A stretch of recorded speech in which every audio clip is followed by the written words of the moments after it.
Greetings and bienvenue, Midnight Crew. Thank you for returning to this broadcast. And welcome to new viewers joining us for the first time.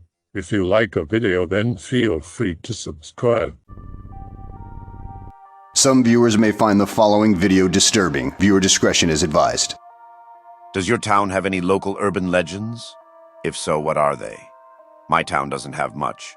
From a few searches online, all I could find was 2 cases of possible UFO abduction in 1999 and 2001, where the victims lost hours of their lives without being able to remember what happened. They both happened in the same area too, alongside a road near a small doctor's office. There's this place not too far from me. It's an old abandoned school. It's also got a hospital and a church on its grounds, so needless to say, it's a popular haunted spot. My friends and I would visit a bunch of local abandoned places to explore at night, take some girls, and just fool around mostly. I didn't ask much about its history, never cared too much about stories, and none of my friends could tell a good one anyway. But what I heard them talk about was the standard affair. All 3 full of cruel and negligent staff with a long list of mistreated victims. We would go through, find cool trinkets, check out buildings, just taking it all in. When we got to the school section, those trailers they add on the grounds when the main building gets overcrowded, it was used for administration. I found in the back an old cassette player, and after a bit more searching some cassettes. Maybe the equipment was just old or the paranoia was getting to me, but all it sounded like to me on the tape was a crying, wailing kid. I didn't listen to the other. The big story was there's supposedly some giant, gangly man that haunts the place. My friends are always scared of this stuff, so I was taking point for a lot of the exploring. This one building had everyone frozen out front, some weird noise coming from it. I think it was the wind blowing through some holes. It was a windy winter night. They were talking about going home, but I wasn't done exploring yet. So I wind up going in alone with my cheap dollar store flashlight like some big shot, then realized they aren't coming in after me. The building leads into a hallway you could go down either left or right. I chose right. I kept going, seeing tags saying to stop going, turn back, watch out, and I begin to notice there's more and more bugs around, suddenly lines of them all over. The hallway had started to decline. It was on a hill and began sloping down, and as I kept going down, the building was filled with this terrible, dank water.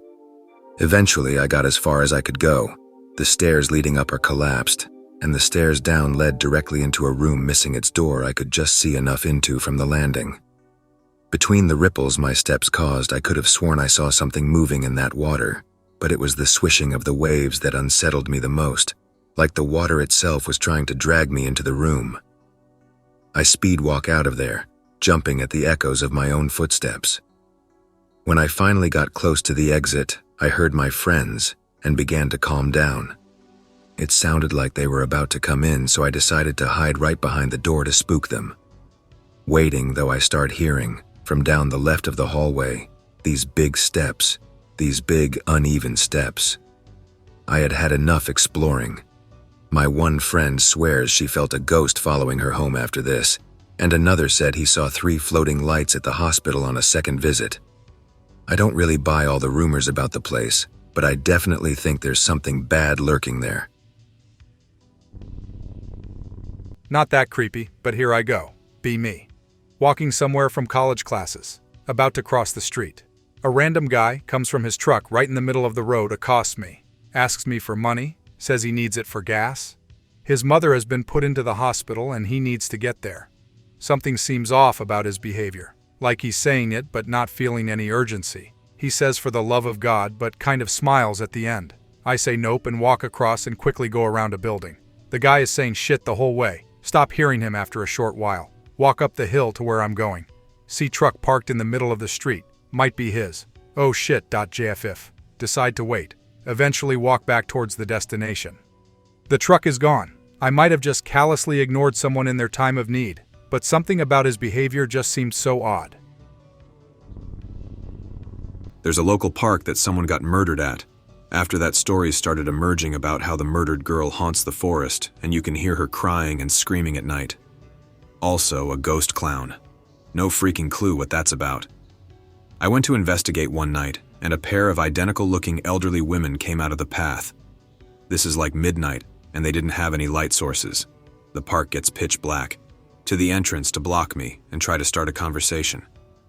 At the time, I didn't think anything about them, but afterwards I realized they had black eyes. There's another nearby park. I was biking through there around midnight. As I was biking down, I could see what looked like someone wearing a robe and something covering their head. Thought it was weird, so I just figured it was some dumb fucking idiot high on something. So I decided to very quickly go around her and just try and ignore her.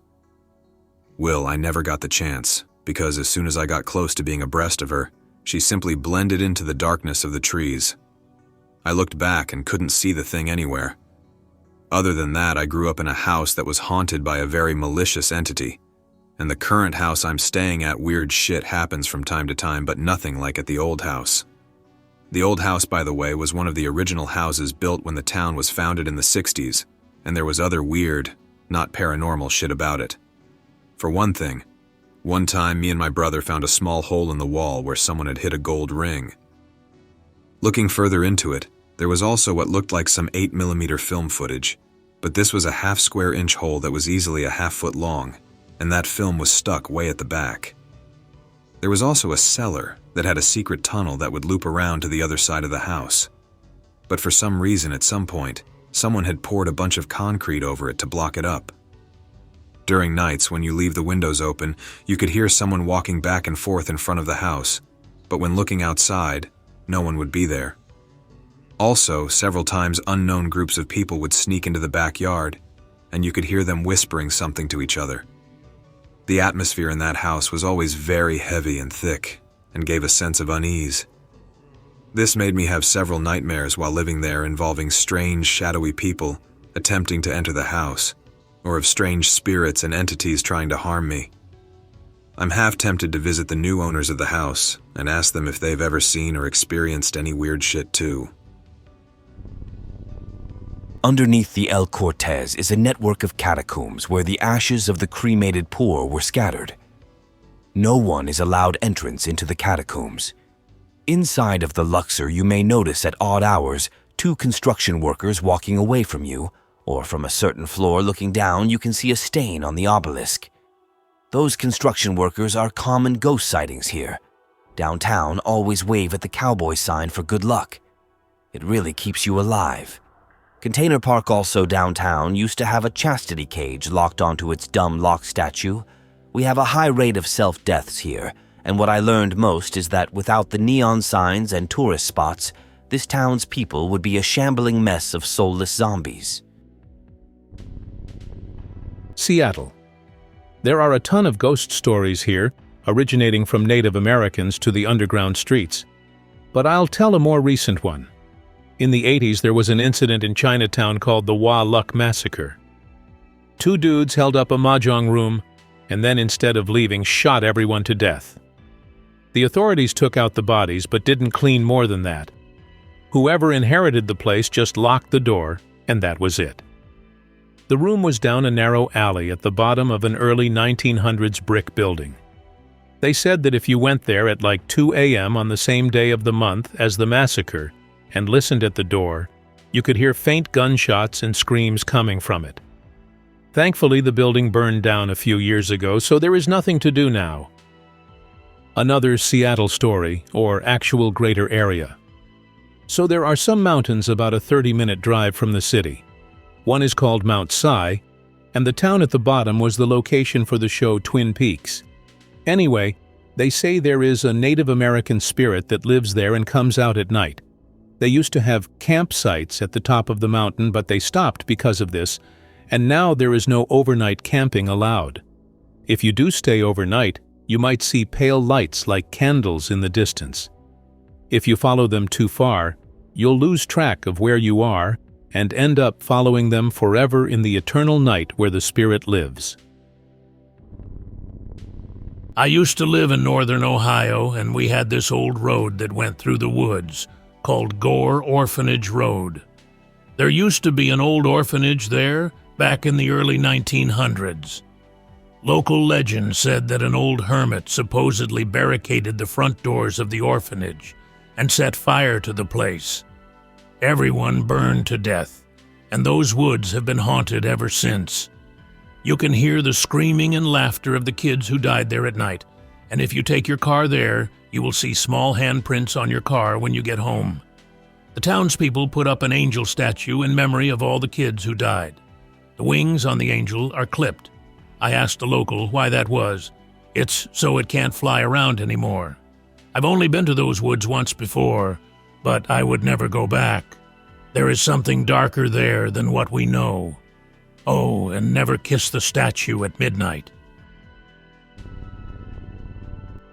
Don't know how to Greentext. So, apply for a job on a popular job website during a desperate time years ago. Nobody responds because I have few skills at the time, no degree, inconsistent work history, etc.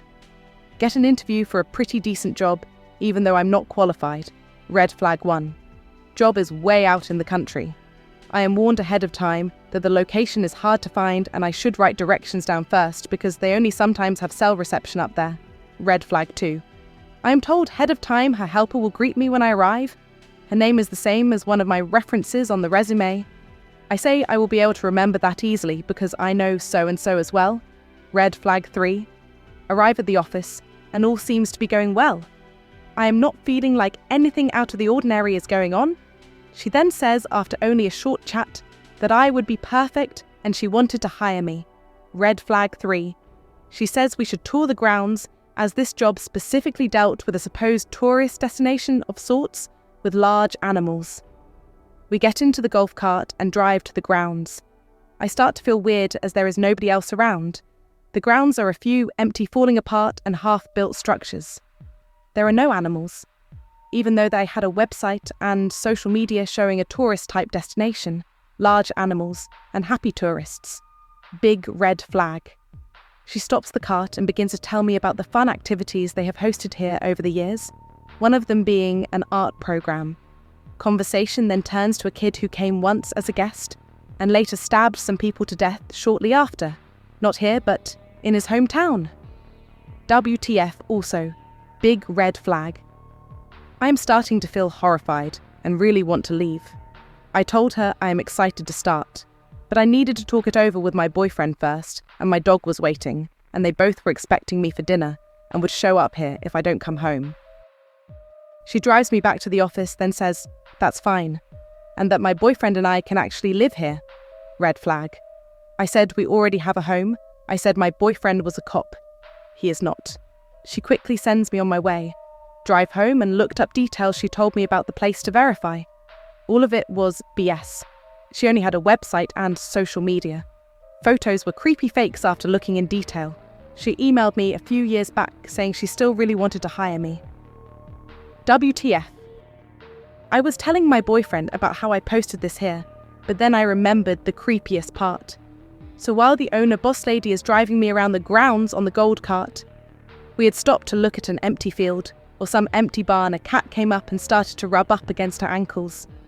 I hate cats, but I thought I'd be polite and I said, "Cute cat, is it yours?" She said, "Oh yes," and started talking in a baby voice to it like people usually talk to their pets. It has a collar and everything. I say, "Oh, what's its name? I'm not about to touch a random cat." She freezes and then looks me dead on and says in a totally flat, weird-ass voice, "I don't know the cat's name." We get back on the cart and proceed. I started to feel a sinking feeling when she didn't know her baby Snookum's name. The Three Sisters' Forgotten History. In my town is about 3 trees they hung people from long before capital punishment was abolished in the country. Windswept and knotty on its private river's bank, it was believed the 3 trees are clones from the first graveyard tree that somehow rooted in the ground over a year with several bad windstorms. Visually described as graceful, the first graveyard tree rotted out and died in the years after, not because of its damage, but because the waterlogged abandoned graveyard had no more sustenance in the corpse soil. There was no more of those old explorers of the rumoured New World to be had in that ground. As the frontier finally died, so did that tree. The first graveyard tree's bastard progeny, on the other hand. They were straight, yet highly suckered. As soon as a branch grew to a heft, the wind would snap it off. until one day 3 little girls helped their neighbors out. They made a ladder and hung their pretty May baskets as high as they could reach, each. Surely the trees will be happy. We saved up extra newspapers, so we make them so they'll grow big branches. Well, despite the nearly oppressive irony using dead trees to cheer up trees, it did seem to actually do the trick. The 3 gnarled yet straight trees had a couple branches survive each. Well, thanks to those trees grew even higher and ever more gnarled and knotted, with most of its suckers being knocked off by the winds once they had heft until they felt they were tall enough. Eventually, the trees formed proper high canopies, and the 3 little girls grew into 3 women. They happened to all still live near those trees as adults, just like they were young. But something happened. Those women did something horrendous. So evil no one repeated it, until the young church pastor newly atop it died of old age. Those sisters hung from those bows they bared, whereas the trees became sisters in blood. All so long and gone now, not even the land. West Virginian here. The area I live in has been inhabited for a long time, and plenty of legends have sprung up around it. Highland Cemetery in Mannington is reputed to be very haunted, and is home to the grave of supposed witch Sir Linda Jane Wetzel. Apparently, she was boiled alive by the townspeople, and her gravestone shows steps leading into hell. I have been to Highland Cemetery and never got any creepy feeling, just peacefulness and quietness. However, Monongah is a town that spooks me to my core. It's a half-dead coal town full of abandoned buildings that was the site of the worst mining disaster in U.S. history, which killed hundreds of men and children. My friend drove me into the forest to the site of the disaster, and there is no memorial, just a hill with hundreds of skeletons and human souls locked under the surface. People had been dumping their trash in front of it, and there were rusted cans, metal bed frames, and junk scattered all around it. To make it even worse, the company evicted all the widows and children from the company homes, and many perished in the woods that winter. The whole town is just pure human misery. The last time it made local news was when some woman horrifically neglected several dogs to death. I hate driving through it. Honestly, the stories usually include some element of the narrator having an instinct that something is off about the whole situation. The first one I read was from an ambulance driver who was on his way to a call and saw a young boy face down in the ditch. According to his training, he should have stopped, but his instincts told him to keep driving. He looked behind him, and a bunch of angry guys came out of the woods screaming and cussing, but the real kicker was that the boy stood up and he had been holding a machete under him. The second such story was a guy driving through the Southwest late at night who came upon a car that was parked mostly across the road, doors open, an open suitcase on the pavement with clothes strewn all around, and a man and a woman lying on the road apparently dead or unconscious. He stopped a ways back, figured out he could get past them without hitting them, and then just drove right on through faster than he would have normally. Again, someone whose instincts told them that something wasn't right, and once again, looking behind, he saw them stand up. I guess it depends on the situation. I've given strangers a lift, and I've accepted a ride from strangers when I needed to. Other times, there were people who just fired off a big red nope alarm in my brain. If in doubt, exercise caution. I live in a small town in central Maine called Skowhegan. It's a very small community of maybe 6,500 people. Anyways, my town is sometimes put on haunted places lists because of a tiny local movie theater called the Strand Cinema. About 10 to 15 years ago, the Strand went through some major renovation and added 2 additional screens, but until this point it was one main theater. It originally opened in 1929, and the local myth is that either somebody died during construction or that a man hung himself from the balcony of the theater. On most of the websites I have found documenting the theater, neither of these options have ever been discussed. There are a couple of apartments above the theater, and most websites indicate that a woman died up there in the 1970s, though as a longtime local, this is a rumor I have never actually heard by people in the town.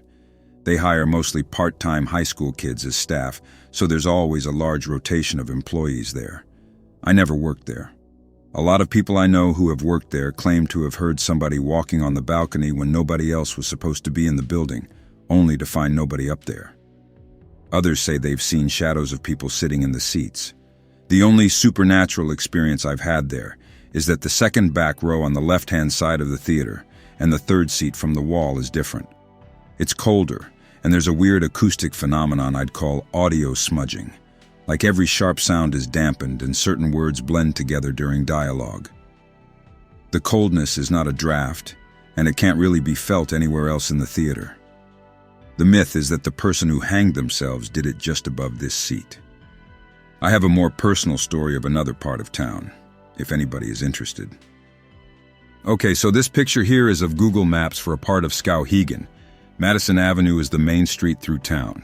To the left on this map is Russell Road.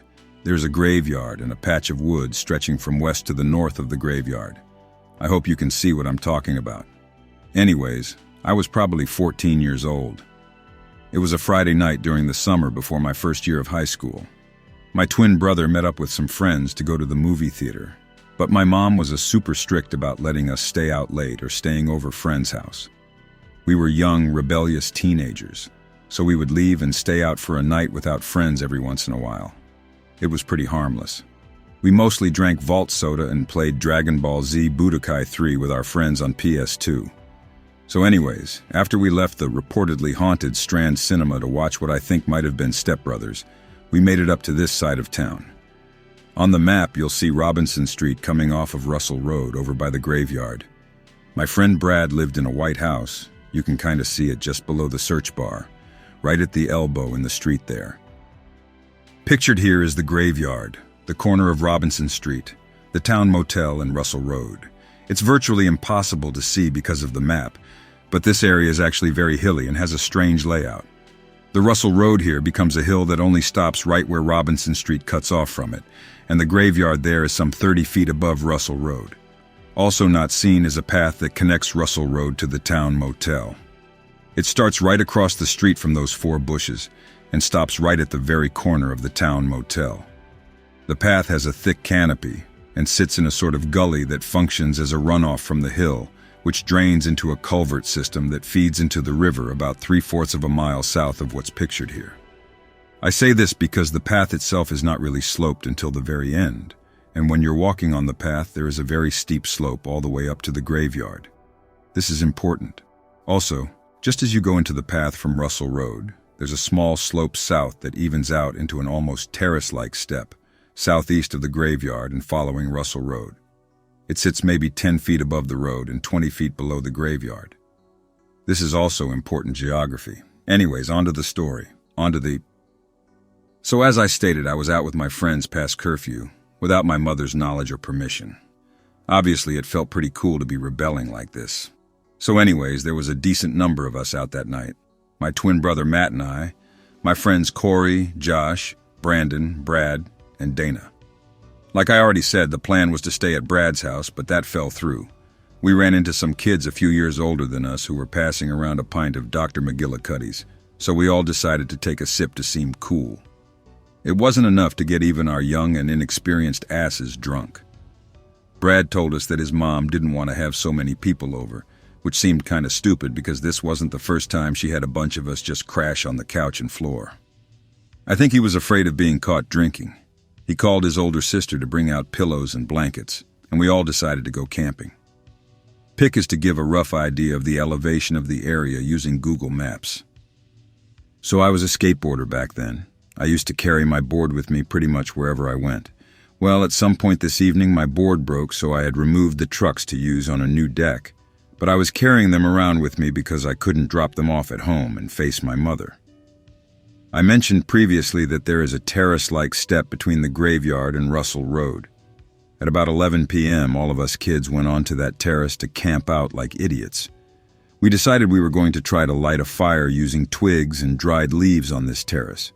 It didn't work all that well, but we did manage to get a tiny fire going. We decided to try to block sight from the road by hanging a blanket up by some branches so that nobody driving by could maybe see the fire. Then a cop pulled over those bushes seen in a previous picture.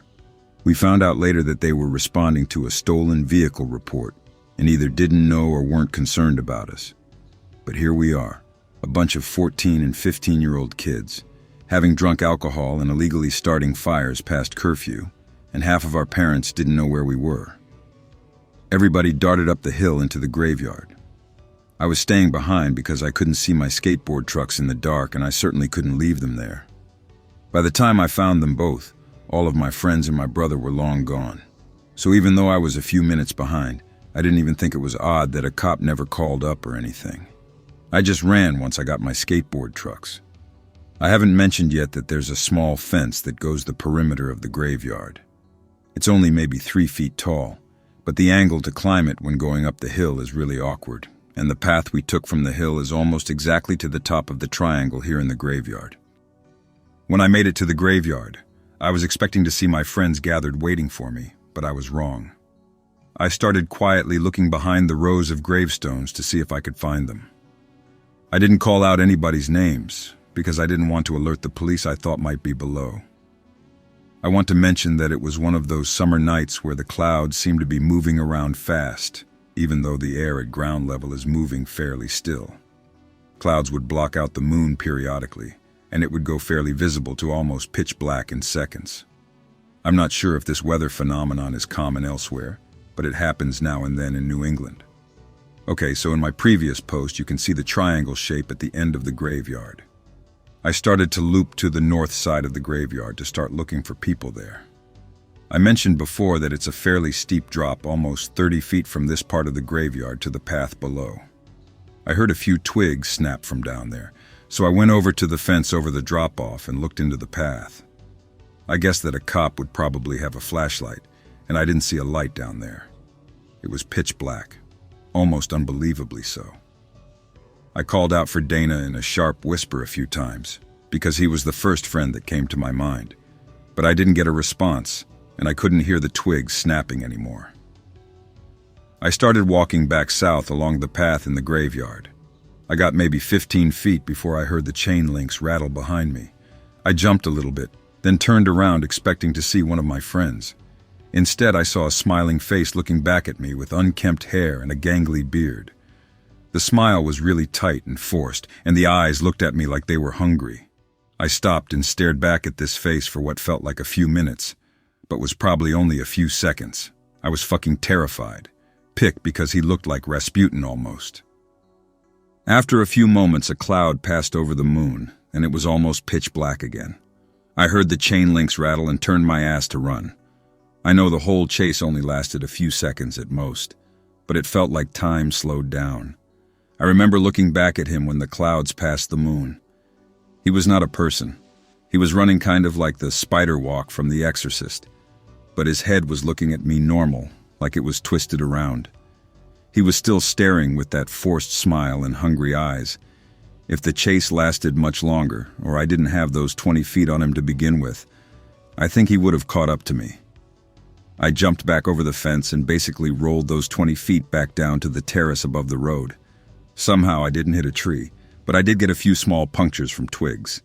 I kept my eyes glued to the fence silhouetted against the sky for a while before I heard my friend Josh make a psst sound at me. It never came to the fence. I think Josh had looped back down the path from the other end of the graveyard.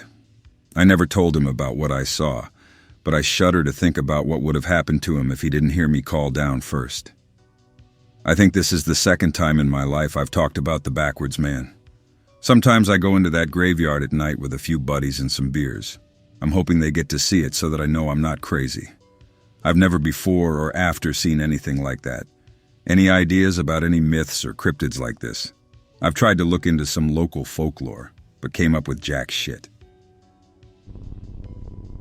We have this thing called Monkeydog Bridge. The story kinda differs each time. Some people say monkeys escaped from an island in the low state where they experiment on monkeys, which is actually real. See Morgan Island, South Carolina. And some of the monkeys escaped and somehow bred with local canines. Others say that they actually tried to breed dogs and monkeys on the island, and one of the offspring escaped. Locals found the creature's body and buried it at the local church. And rumor has it, if you drive on the bridge facing the church and get out and place a penny on the rail of the bridge, then go to the church and find the unmarked headstone, you will return to the bridge and find the penny flipped upside down and hear the monkey dog's cries.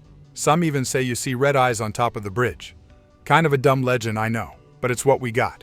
There's also the Bishopville Lizard Man, but I don't know about that one.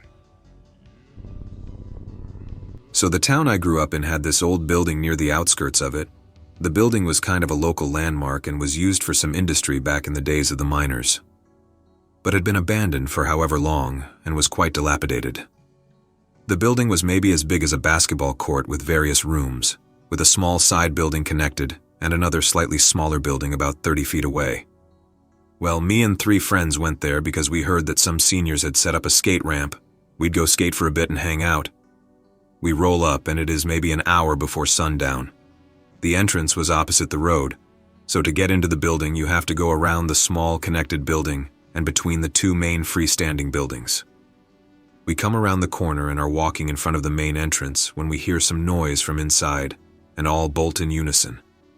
It had the feeling in my brain of sounding like a voice, but it couldn't be distinguished if it was or what was said. But all 4 of us heard it and were immediately spooked enough to full sprint back to the car and get the fuck out of there. And I don't mean spooked as in going, oh shit, and running. Spooked as in no discussion, not a half a second goes by, and we are all already sprinting in terror. Never experienced something like that again in my life. So we hightailed back to a friend's house. We calm down and discuss and decide that we should go back with equipment. And by that we mean flashlights, and that's it. Drive, drive, drive. We pull back up. I kill the car and step out of the door and can hear something. There was a drum beat. The closest house where someone might have been listening to their stereo was a mile away at least, and the car was off, so it wasn't my stereo.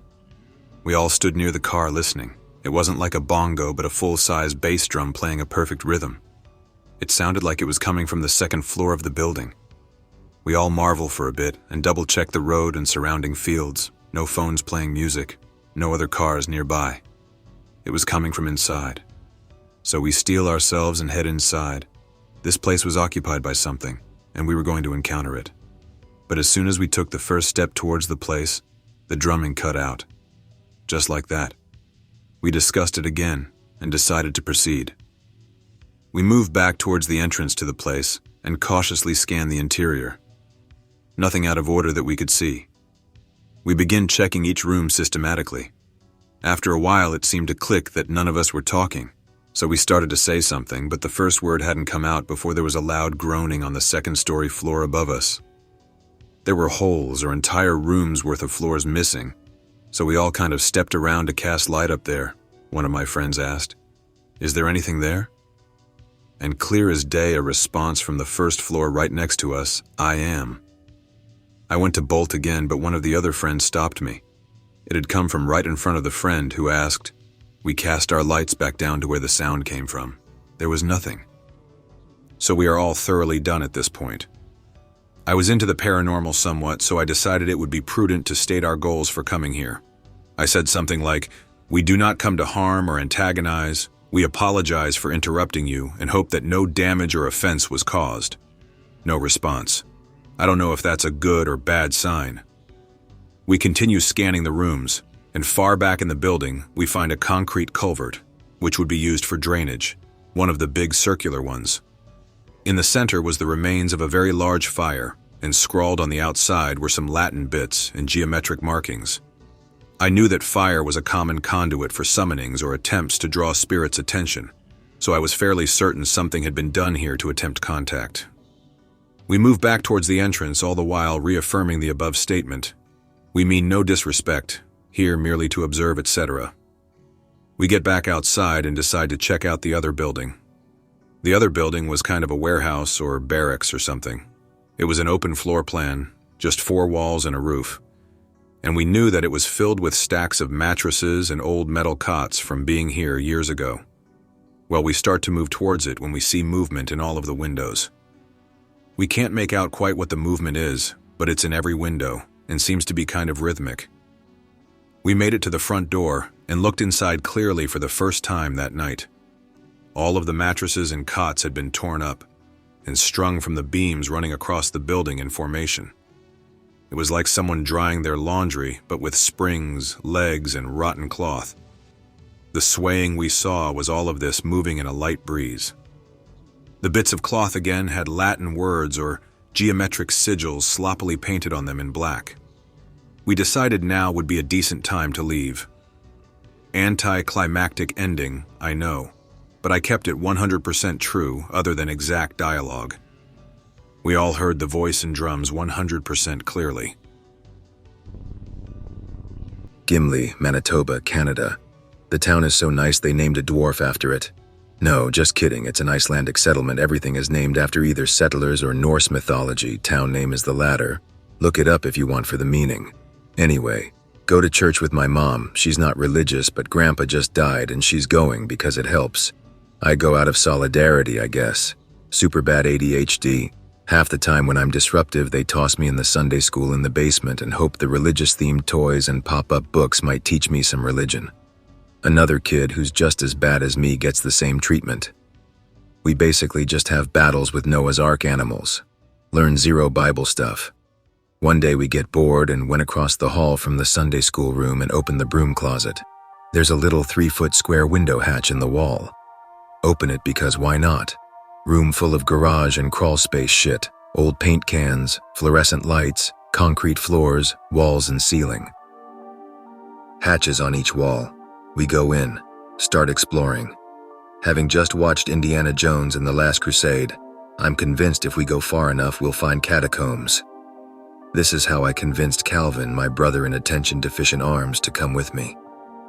All we find is more crawlspace sort of shit. Keeps going for we don't know how many rooms. Pastor finally comes through one of the hatches and gives us heck and leads us back. They found the open closet and hatch and sent in a search party after church got out. Informs us of no skeletons. Years later, learn there's a whole network under the old center part of town, connecting the churches, schools, and town hall. World War II bomb shelters. Couldn't find any of the other entrances. Heard a rumor of one location where there was a square shape under the carpet. High school ran some wire in the crawl spaces for the CCTV. Tried to find that entrance, no luck. If the church were open, I'd go ask, but fucking plague got shit closed. Oh well, one day. I like to creep people out for fun, so in this situation it's kind of the reverse. Be in college. I have no friends. This one girl in my class has to work on a project with me. Her dorm room is full of other girls, so I tell her we have to work on it in my dorm room. She recommends we just do it in the library or in the cafeteria. I refuse. She seems freaked out and I can tell she's trying to find an excuse. Finally, I convinced her to come over and work on the project in my dorm for the night. Coincidentally, my roommate was out. She knocks on my door at 6:30. I approach the door and she notices that I am wearing grease-covered clothes as well as mittens. I'm smirking as I open the door, barely able to hold my laughter. I can tell she is visibly shook and says hi. She seems like she just wants to do her work and leave. She sits down with me at the table in my living room. I start staring at her and grunting weird chants. I tried to make them sound occult-like. She tries to go to the bathroom. The second she goes to the bathroom, I change my clothes and move my hair around. I also change my accent to sound more British. She's terrified when she gets out. The entire time she did all the work on the project as I just stared at her smirking and mumbling under my breath. Got an A- on the project. I love being an asshole. I hope that you enjoyed tonight's broadcast. If you enjoyed tonight's story, then please subscribe to the channel as more Greentext will appear daily. A new broadcast will appear when the clock strikes midnight Central Time.